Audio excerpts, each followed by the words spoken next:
amma Finfinnee jalatti lolaa jiraachuu keenya beekuu jechuudha. Finfinnee jalatti lolaa jiru. Ni qabatta? Ni shakkitaa?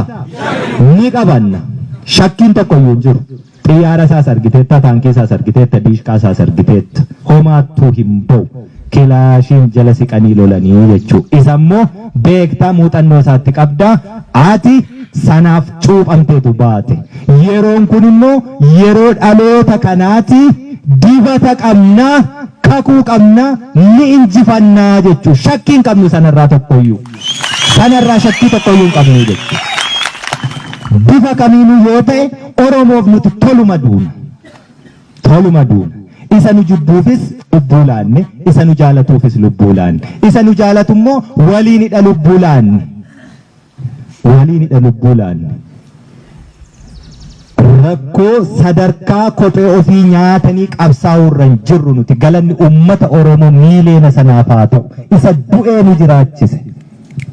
Kanaaf yoomiyyuu taanaan duuba deebiin hin jiru. Itoophiyaan har'aa raafamaa jirti akka aannanii. Itoophiyaan raafamtu kana ni raafna. Raafamuus qabdi. Yoo raafamuu baatte aannan qammane taati. Aannan qammanee ajaa'ee ni bada. Akkas taate raafamuun dirqama. Yoo raafamte immoo dhadhaa fi dhama baachi keessaa.